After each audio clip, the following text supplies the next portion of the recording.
Our police! Our police! Show me your hands down! Do exactly as I said! Go down to these! Get them from there to these! Ireland is in the middle of a battle against organised crime gangs. I would say number one priority is organised crime, and if it's not checked, it'll grow and grow and grow. Today, organised crime has brazenly come out of the shadows.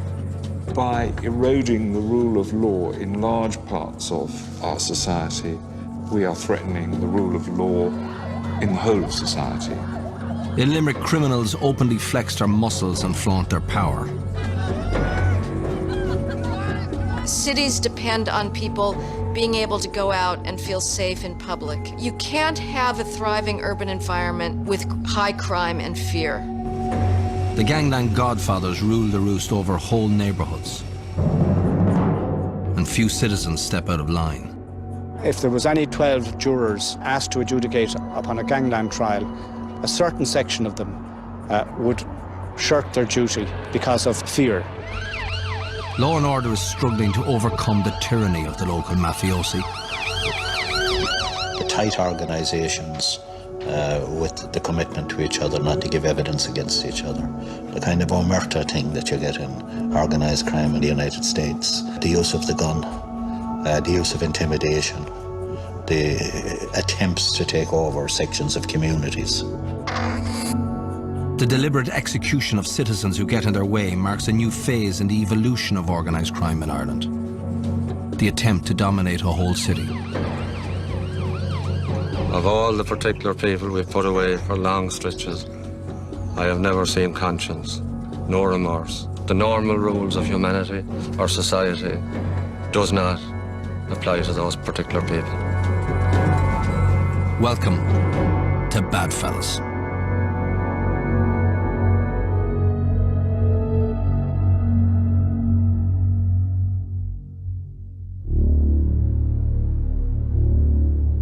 This is the face of organised crime in Ireland today, Wayne Dundon. This is the force behind Limerick's most notorious street gang, the McCarthy Dundons. Their assault on anyone who crosses them has compelled the police to change tactics and the state to change the laws in order to meet the challenge posed by Wayne and his band of brothers. The dead man has been named locally as David Noonan in his early 20s. 19-year-old Aidan Kelly from Moyross in Limerick City. This fatal shooting happened in the busy Thomond Gate area of Limerick. The victim was... Ruthless crime gangs have laid siege to Limerick for over a decade. Dozens have lost their lives, hundreds have been maimed, and whole neighbourhoods have been uprooted in the murderous feuds that have been waged to establish control of the drugs trade in the city and the wider region.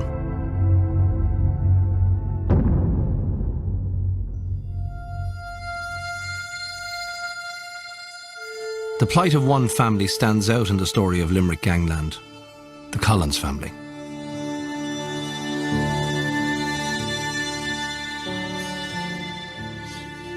The night gang boss Wayne Dundon walked into Steve Collins' pub and confronted his adopted son Ryan was the start of a nightmare. Wayne Dundon came to the front door with his young sister Annabelle Dundon. She was only 14 at the time, and Ryan refused her entry. Wayne Dundon was used to getting his way. When Steve Collins' son Ryan refused to serve his sister Annabelle, the gangster believed he'd lost respect. Wayne Dundon took offence to this, put his finger up to Ryan and told him, "Fuck you, you're dead." He went away. 29 minutes later, somebody came back and walked into the lounge, into the bar, sought out Ryan, shot him in the knee, tried to escape through the bar, couldn't get out, came back while Ryan was lying on the ground, shot him again in the groin. The attempted murder of Steve Collins' son Ryan was not an isolated incident. Limerick has been plagued by violent gangs for years. The city proportionately has one of the highest rates of homicide by firearms in Western Europe. Proportionately speaking, about 5 times as many gun killings occur in Ireland than do in comparable countries such as England and Wales or in Scotland.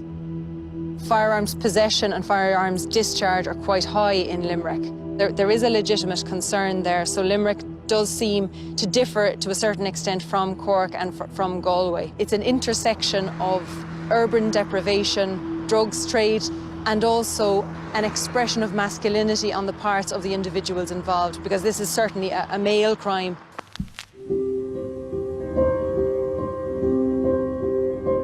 Limerick was once a city synonymous not with crime, but with religious piety, social order, and poverty. Throughout the 60s, I can recall that at the start of circuit court sittings, the county registrar would stand up and he'd present the judge with a pair of white gloves. And that was to signify that there was no indictable crime in the city or county of Limerick. And that used to go on term after term. I arrived as a young guard in Limerick at the end of 1971. There was very, very little crime. Certainly no serious crime occurred in Limerick certainly in the late 60s and into the mid-70s. Limerick's biggest social problem was not crime, but housing. Many parts of the old city were dilapidated and overcrowded.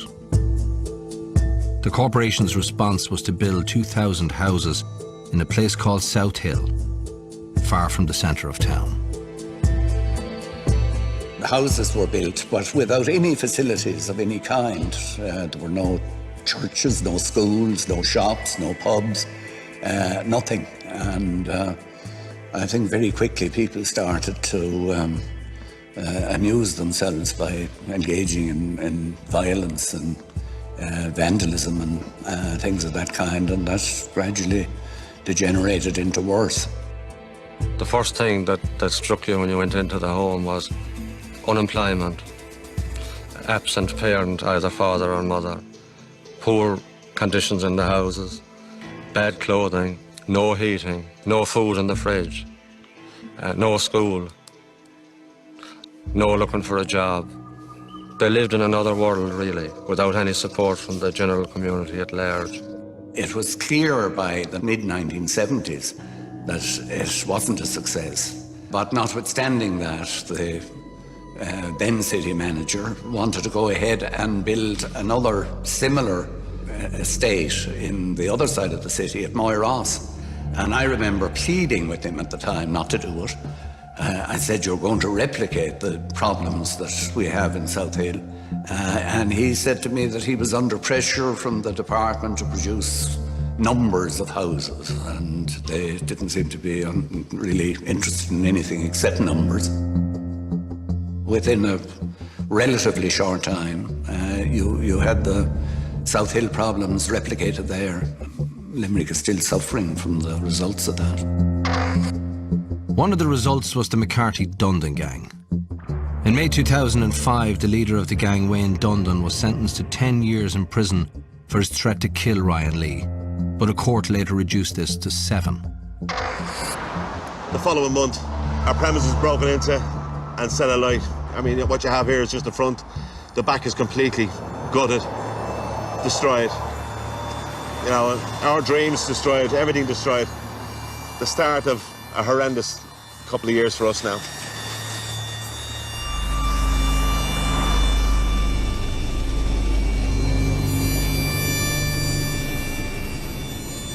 In Limerick, the genesis of gangland can be traced back to places like South Hill. Vandalism and antisocial behaviour was the curse of the ghettos built by Limerick Corporation. To sort out the vandals, the local authority turned to a career criminal called Mikey Kelly. The city is still suffering from the fallout of that decision. I'd just like to say I can speak on behalf of my family that we are totally crime-free. I mean, Mikey Kelly was running a protection racket, and agents of the state were hiring him and paying him to continue with the protection racket. And when Mikey Kelly protected your factory, he never assigned security guards to it. He just put the word out and put a big notice up. These premises are being protected by Mikey Kelly. It was a protection racket, and the state shouldn't have been involved in it. But from their perspective, you know, criminal damage was reduced to 0 as soon as the Kelly sign appeared on the gate. I was violent. I was a violent criminal. I expressed myself in a violent way. I rang the then manager and I said I was surprised that he was employing this individual. And he said he had no option, that this fellow was, as he put it, effective.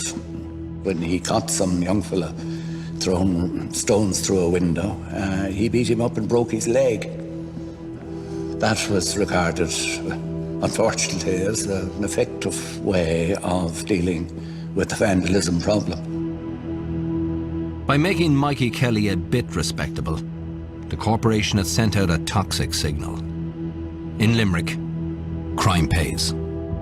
It enabled the people who he attracted in to operate freely and to become quite proficient in crime so that they could form the basis of membership of future gangs. So he was a very, very significant figure in the evolution of organised crime here in this city. There's no doubt about that. Like all crime bosses, Mikey Kelly was a parasite.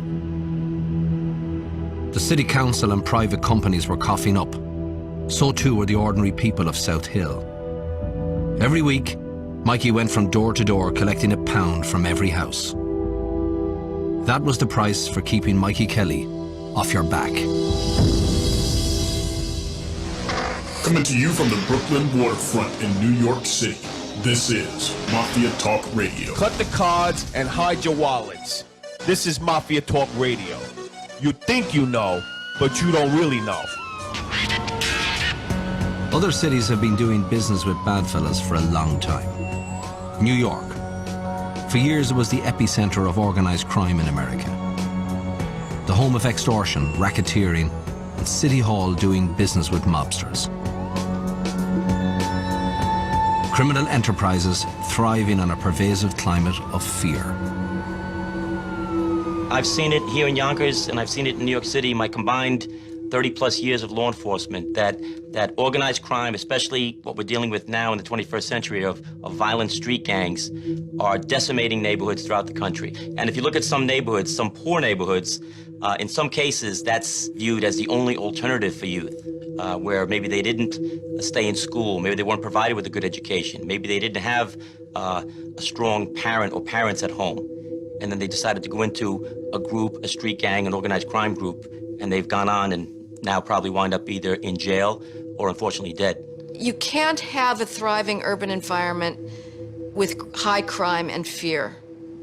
Cities depend on people being able to go out and feel safe in public. Fighting fear, as well as actual crime, is essential. The capacity to terrify is an essential and universal feature of organised crime. From the streets of Limerick to downtown Washington, D.C., there is a common denominator: fear. Fear is an absolute key for organized crime groups. They capitalize on regular citizens when it's keeping legitimate businesses or law-abiding families out of the community. The impact is widespread and it's felt for years.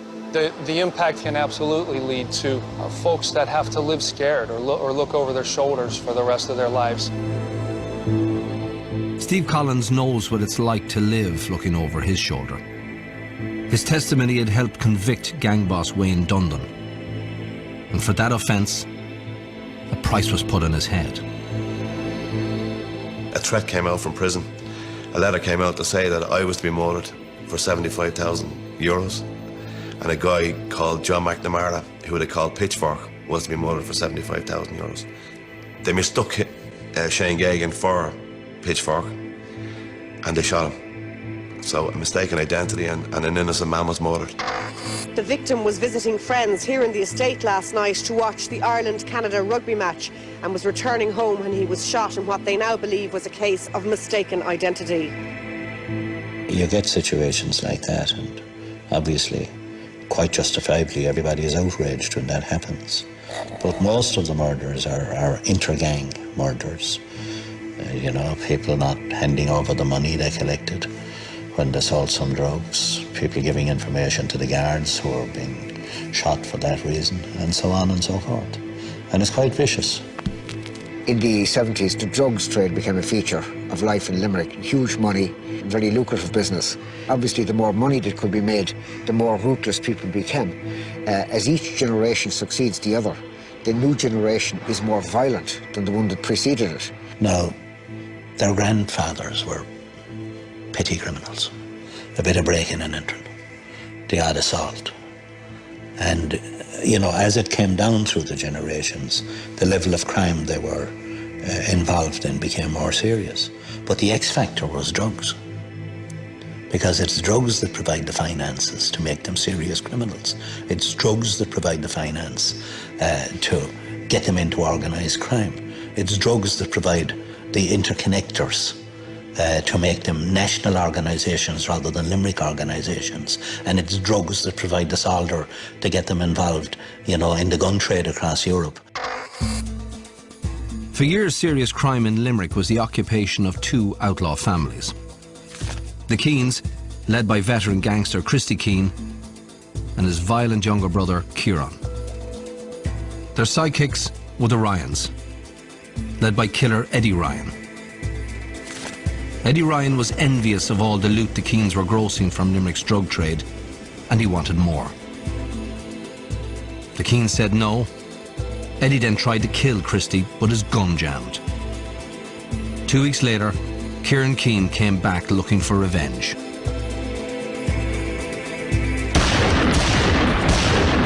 Gardaí estimate the armed men fired up to 15 shots, killing Eddie Ryan and seriously injuring 2 women sitting close to him. A customer asked, "Where do you hit Eddie?" "Everywhere," he gasped. That was his last word. When they were leaving the pub, they turned back at the pub and they discharged 8 shots through the window of that pub. The pub was full of people on a Saturday night, and they made their escape. The gunning down of Eddie Ryan was the first fusillade in a feud that has claimed too many lives. The vendetta has overshadowed life in Limerick and continues to this day. The body count now stands at 22. They absolutely hate each other. There have been so many people killed on each side now that it seems to be the most natural reaction. That you know, make sure the person on the other side pays the ultimate price because they've done that to you. Just as the Keane-Ryan war was unleashed back in 2000, a branch of another Limerick crime family entered the fray when the Dundons returned home from England. The Dundon brothers, John, Desi, Ger, and headman Wayne. Wayne Dundon claims he doesn't smoke, drink, or take drugs. He takes pleasure inflicting pain. He started his criminal career specialising in robbing and beating defenceless elderly people in England. On one occasion, he pummeled a pensioner in a wheelchair during a robbery. After serving 4 years in an English jail, he was deported in 2000 because the Home Office considered him a dangerous felon. Today, he's graduated to the leadership of the McCarthy-Dundon gang, one of Ireland's leading narco-terror outfits. It's always very important to remember that the first and most important cause of crime is the decision of the criminal to commit it. The idea that criminals lack self-esteem is preposterous. The problem is not that they lack self-esteem, the problem is that they have far too much of it. They haven't been humiliated nearly enough. The Dundon brothers would fan the flames of the feud between the Keanes and the Ryans. James McCarthy, Desi Dundon and Anthony McCarthy, all allegedly loyal to the Ryan family. You fucking muppets! The McCarthy-Dundon gang. They would pose as allies to both factions.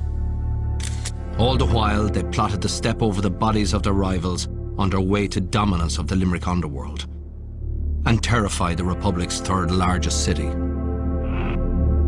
Within Limerick City, they are one of the most violent gangs that I or my investigators, our colleagues, have encountered over the last number of years. The Dundon McCarthy gang was structured almost like a mafia. The ferocity of the crimes that were committed by the gang instilled a lot of fear in their own gang members, number one, in the wider community, and certainly in the gangs opposing them. It seems that they have set the benchmark and the others have followed. If they are violent, the others must be more violent. And if the others are more violent, they must be more violent again. And it is not simply the killing of somebody, but the maiming and the torturing of somebody in the most horrific circumstances. It all goes back to the structure, really, of the gang. It's based on the family and the dynamics that goes with the family and the ability of those gangs to recruit into their lower ranks impressionable young men whom they'll send out to do their bidding and who will do it voluntarily. You're looking at the Dundon gang, and these are just four brothers.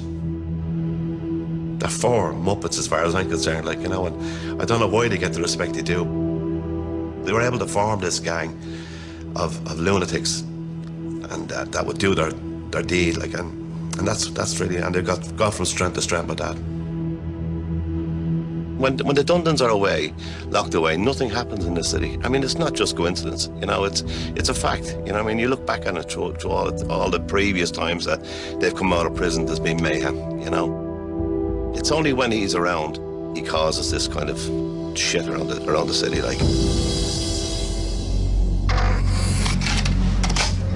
These are just some of the firearms Gardaí have taken off the criminals and the dissident Republicans that are arming them.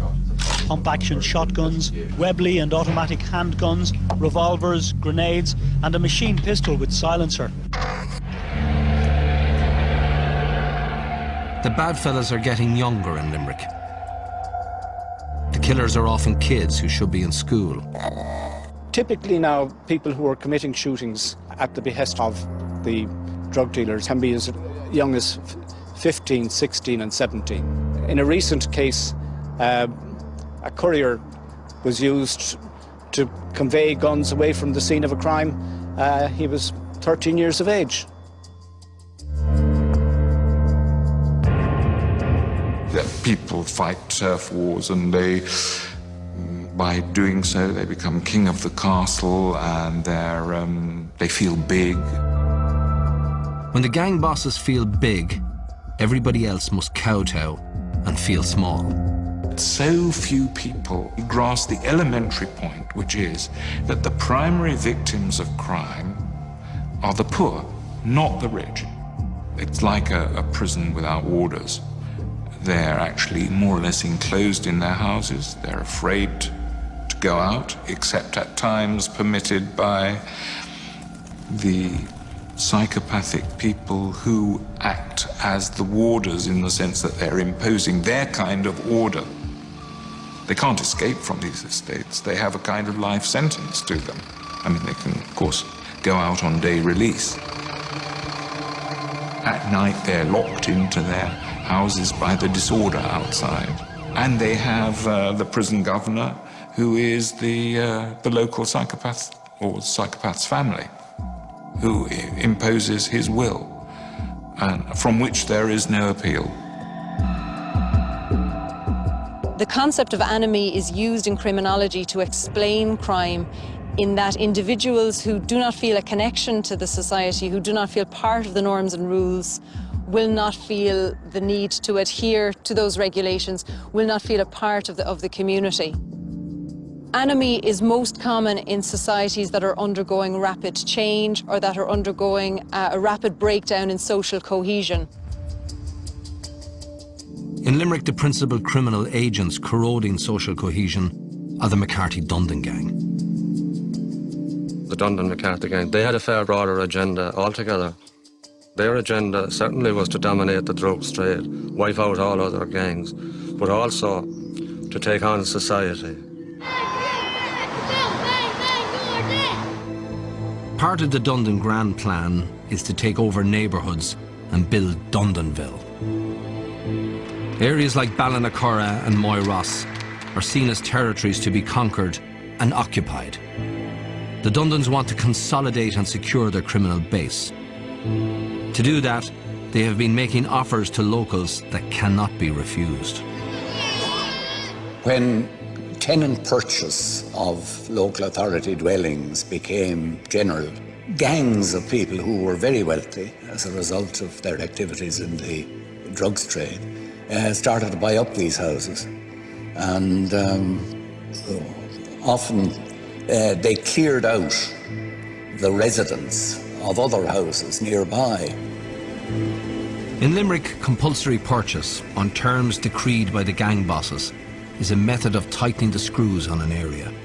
Members of the gang will be assigned the house, because if they're not, the house may well be burned out or it may be vandalised. Over time, the gang establishes itself in an area, and by the sheer size of it and the sheer reputation of that gang, it really intimidates everybody in that neighbourhood.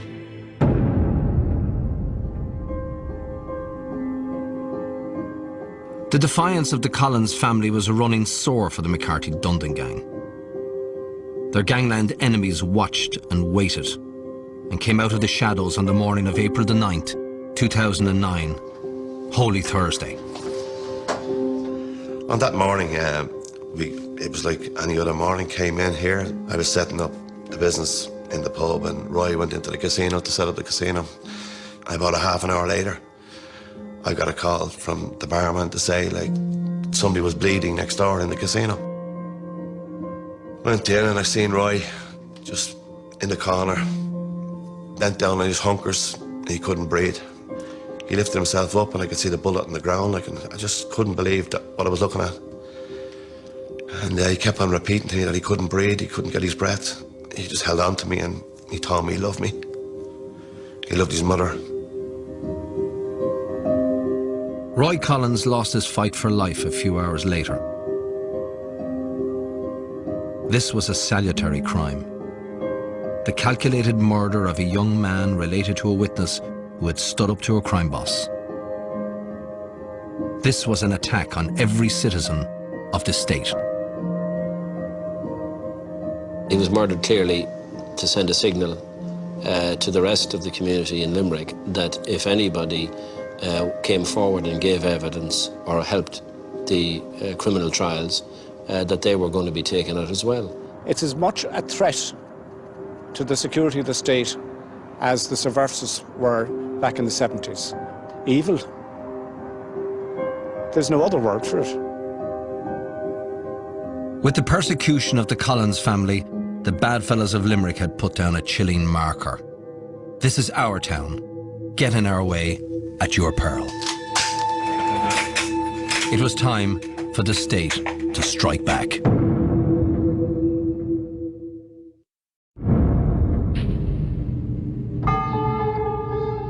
Organised crime gangs are deeply entrenched in Limerick.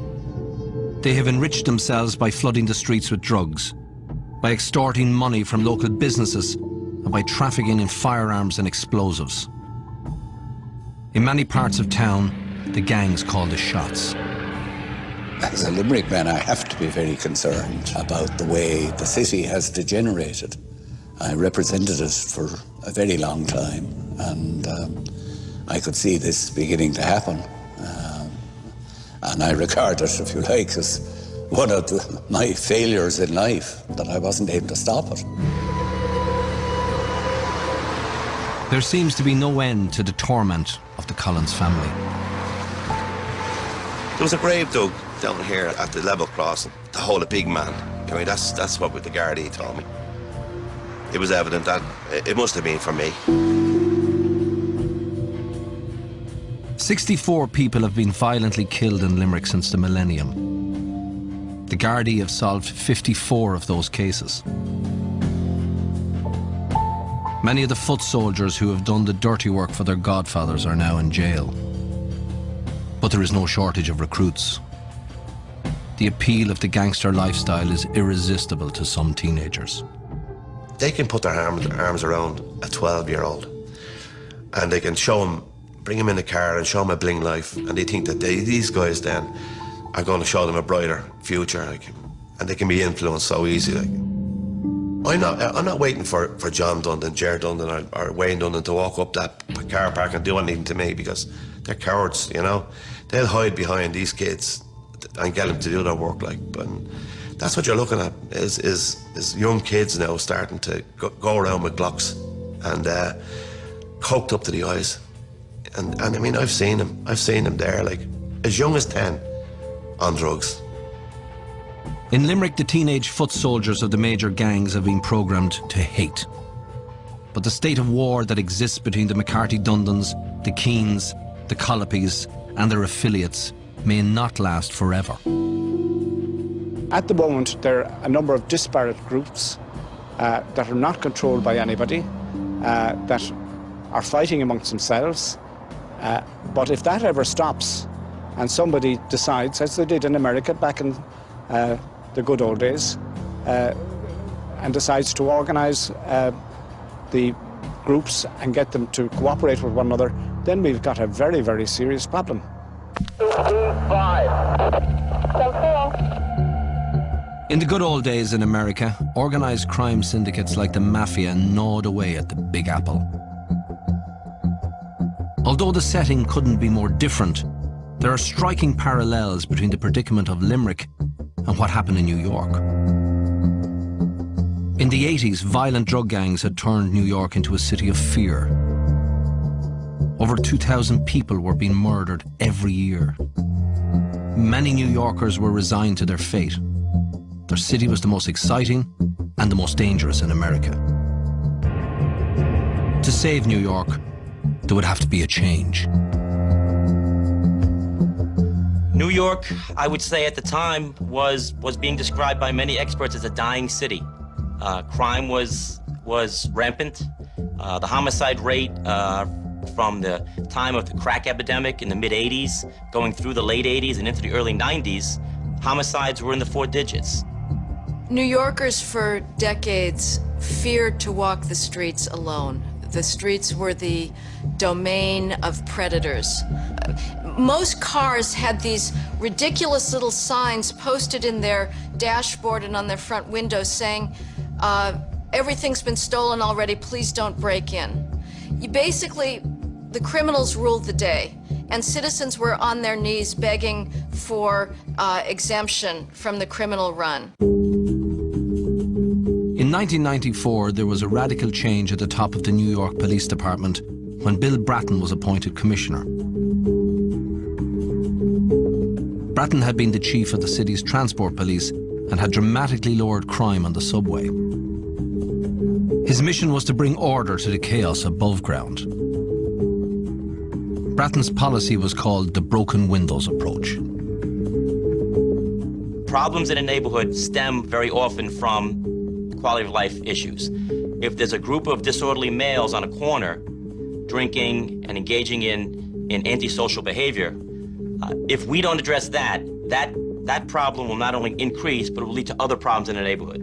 So now we know that the gang members hanging out on a certain corner must be addressed at 6 o'clock at night, because they're gonna do something later at 12 o'clock at night, and it'll probably be a more serious crime then. And when we go to community meetings, the complaint we get is not about a stabbing down the block or somebody who robbed somebody in an armed robbery situation. Very often the complaint we get is the noisy group of men on a corner, the loud radio, the public drinking, the public intoxication, the public urination in the street. When we address those things, we find that the larger issues don't occur because we've addressed the smaller issues.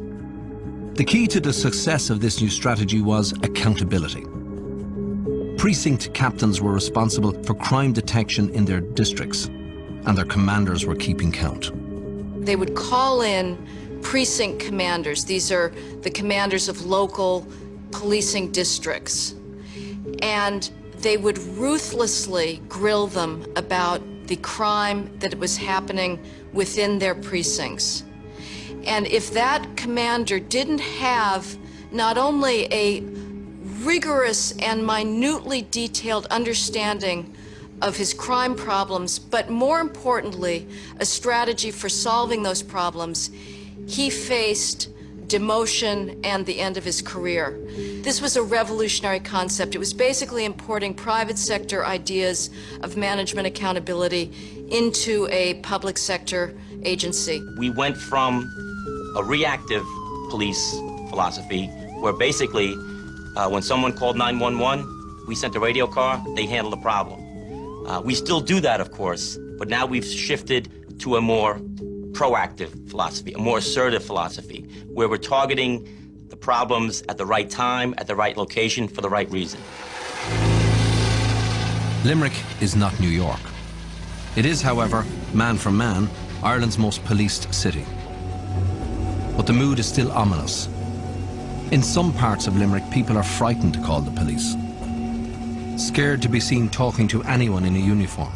Reluctant to take the stand, no matter how trivial or serious the crime. Fire brigade up here to Malley Park, the fire here in the abandoned house up here. Where you have intimidation, widespread intimidation. People fear to report crimes. They fear to be witnesses. And they're right, because what happens is the group of criminal people feel that they actually have impunity. But ultimately nothing can touch them.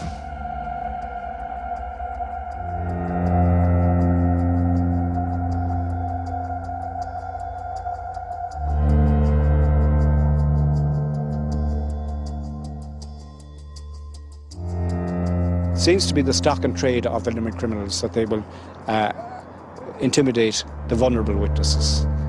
I have about 12 weeks of criminal trials every year.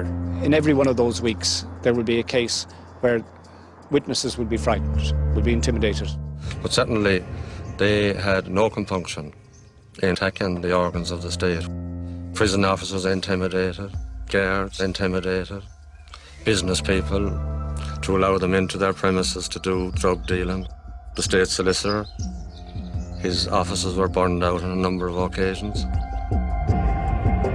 I've had personal difficulties in relation to carrying out the job in the past. I mean, I've had my offices burnt down. It took 12 months to rebuild the office.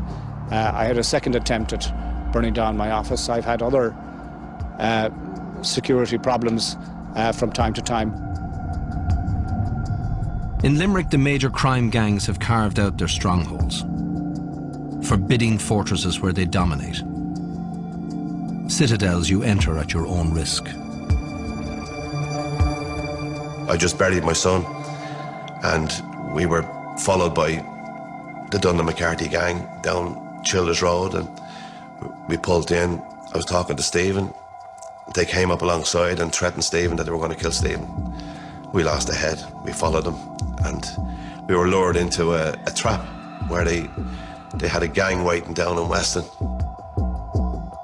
They came over the walls, battens, bottles, chains, and we were lucky to get away because there was a level crossing just in front of us, and we drove away and it was just closing, and the guys seen what was happening and opened it for us. They let us through. If you hadn't have, we probably would have been killed that day. In Limerick, the gangsters have tried to suck the city dry and ruin its reputation. In New York, the criminals know better. Here, the police have reclaimed the city, house by house, street by street, precinct by precinct. The gangs have been banished to the shadows. Homicide has dropped in the last 20 years by 80%. New York has been transformed. Today, it's the safest big city in America, a magnet for millions of tourists. The transformation of New York was most impressive in the city's poorest neighborhoods like Harlem, Central Brooklyn, East New York. It meant that poor people in Harlem, senior citizens, could walk to the store, shop at night, cash their Social Security checks, and not worry about the drug dealers hanging out on the corner. In New York, we believe it's better to have a police commander sweating bullets than to have actual bullets flying on the streets killing civilians. And that's the bargain we've made.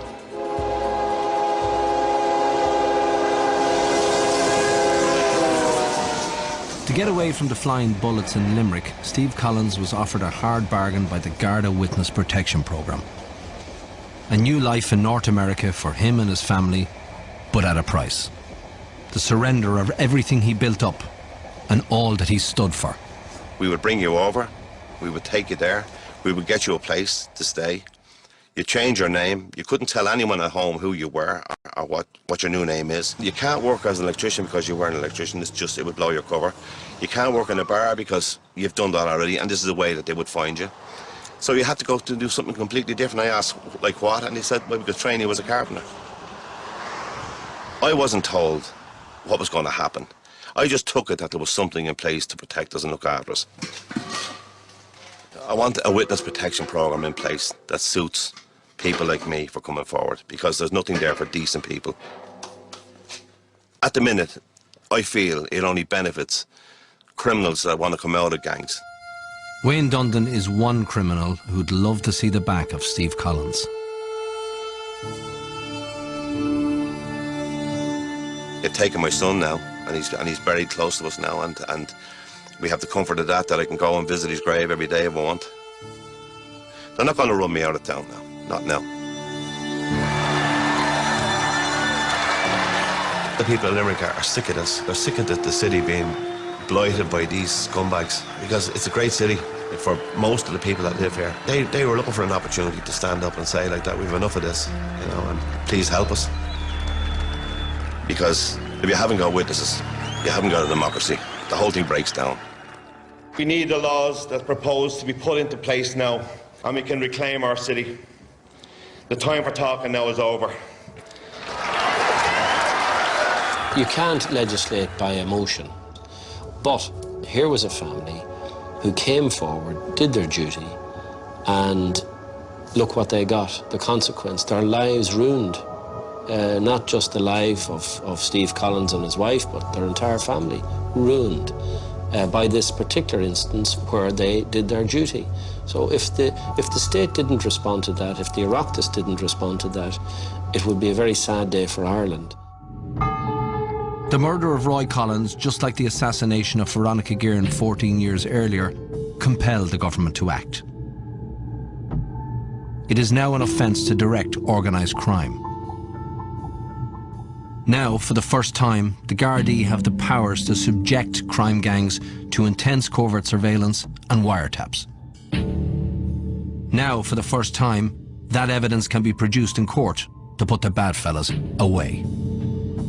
The gangland crime legislation not only has put huge pressure on these people, but has given the guards the tools to take them off the street. And not just the old idiot who was given a few quid or might have been high as a kite and shot a particular person, but the person who orchestrated that, the people directing. That's the whole point of this legislation. James Dillon was the impressionable young drug addict who pulled the trigger on Roy Collins. He's now serving life for the murder and his loyalty to the mob. After 26 Garda interviews and a visit from his grandfather, he admitted to Gardaí, "I shot Roy Collins." If you look at the record of the criminal justice system in Limerick, and particularly the guards, it has been very, very successful, much more successful than anywhere else in the country. In terms of eliminating the gangs and preventing the crime from happening in the first instance, there's a lot more work to be done there. Organised crime is now a nationwide scourge. But in Limerick, Garda tactics are producing results. The crime bosses who call the shots are feeling the heat. The intense police pressure is paying off. Shooting incidents are down from over 100 in 2007 to just 14 in 2010. Limerick is by no means a lost cause. I think it is turning the tide a bit now, and if it didn't, I wouldn't think twice about asking the people to come back on the street again and to do it all over again. And I think if we'd done that, it would be massive. Because people now have got confidence since the last march. And I think it will be stronger, it will be bigger, and it will be more in the face of the government to get things changed. Because there's still a lot to change. There's still a lot of laws that could be brought in to change things, to make things safe for our families. The first cases under the new anti-gang legislation are due in court in early 2011. The underworld will be watching and waiting on the verdicts. In America, similar laws have been around for years.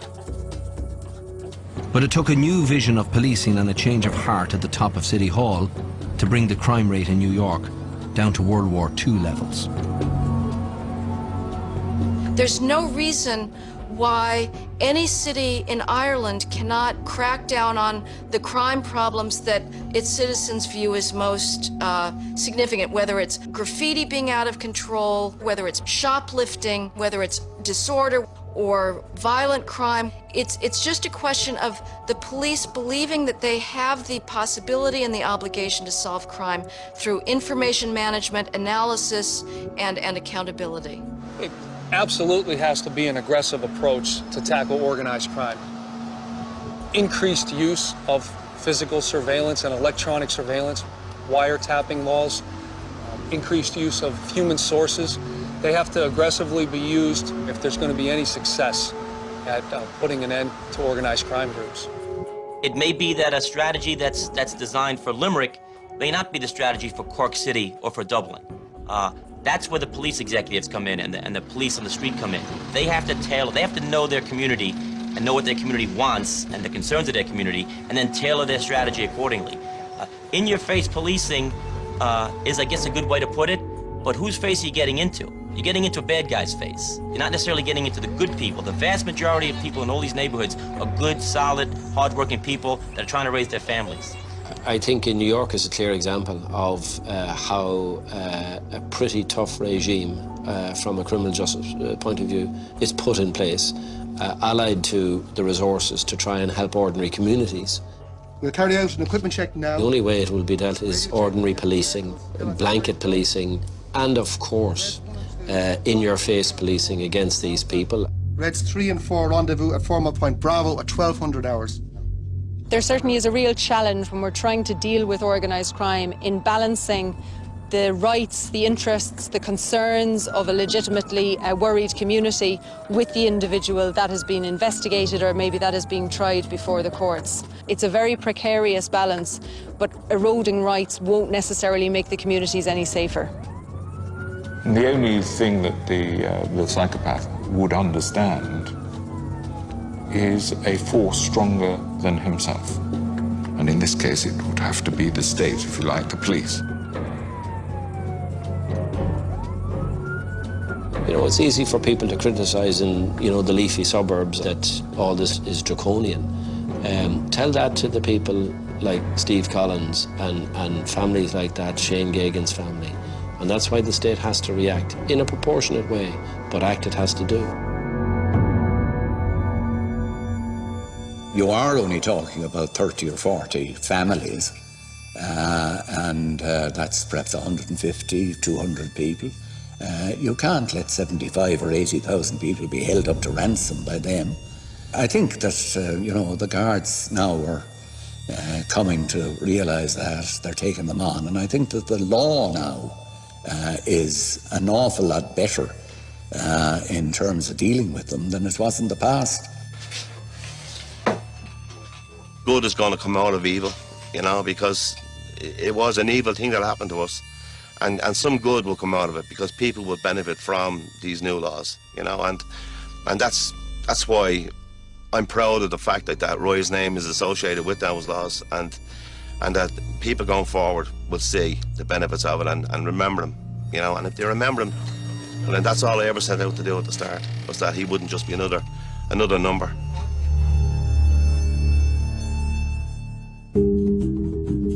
In the 1960s, Sarah Era brought the gun onto the Irish crime scene and murdered Garda Richard Fallon. We had really crossed the Rubicon, because now we are into the era of the gun. The 1970s saw the Provisional IRA emerge to wage a war that left a legacy of extortion, racketeering and murder. We would not have had a descent into organised crime to the extent that we have unfortunately suffered from.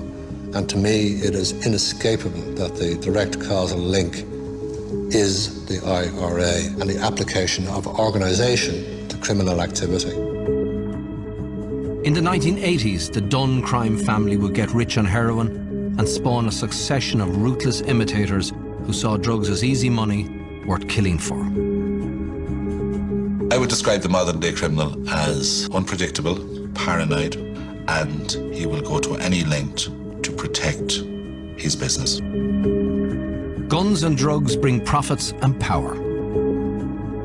Now, organised crime has ambitions to control streets and whole neighbourhoods, if they can get away with it.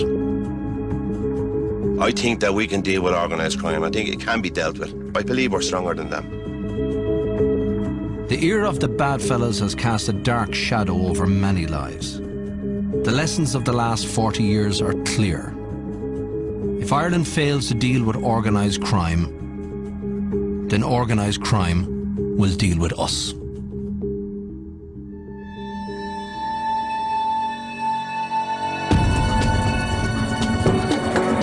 And that was the final in the current series.